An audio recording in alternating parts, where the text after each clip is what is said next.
کیا جنات انسان پر آ سکتے ہیں؟ کیا ہر تکلیف جنات کی وجہ سے ہوتی ہے؟ آج قرآن اور حدیث کی روشنی میں پوری حقیقت جانیے۔ جنات انسان پر کیوں آتے ہیں؟ قرآن و حدیث کی روشنی میں مکمل مضمون۔ اللہ تعالیٰ نے انسان کو مٹی سے اور جنات کو آگ سے پیدا فرمایا، جیسا کہ قرآن پاک میں ارشاد ہے، اور جن کو ہم نے آگ کے شعلے سے پیدا کیا۔ سورۃ الرحمن۔ جنات بھی انسانوں کی طرح مکلف ہیں، ان میں بھی مسلمان ہیں اور کافر، نیک بھی ہیں اور شیاطین بھی۔ جنات انسان پر کیوں آتے ہیں؟ قرآن و حدیث کی روشنی میں چند بنیادی اسباب۔ نمبر 1، اللہ کے ذکر سے غفلت۔ جب انسان نماز، ذکر اور قرآن سے دور ہو جاتا ہے تو شیطانی قوتوں کو موقع مل جاتا ہے، اور جو رحمان کے ذکر سے غافل ہو جاتا ہے ہم اس پر ایک شیطان مقرر کر دیتے ہیں۔ سورۃ الزخرف۔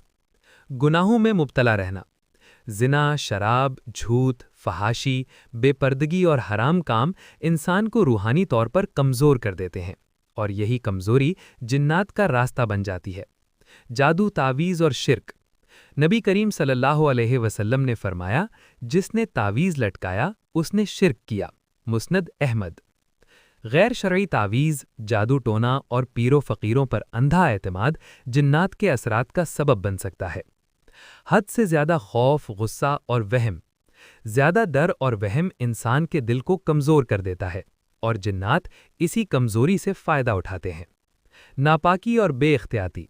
بنا بسم اللہ کے بیت الخلا جانا، ناپاک حالت میں رہنا، غلط جگہ سونا اور بے پردگی بھی نقصان کا سبب بن سکتی ہے۔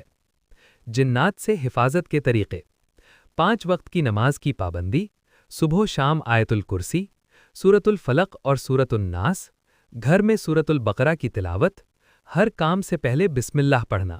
حدیث شریف، جس گھر میں سورۃ البقرہ پڑھی جاتی ہے وہاں شیطان داخل نہیں ہوتا۔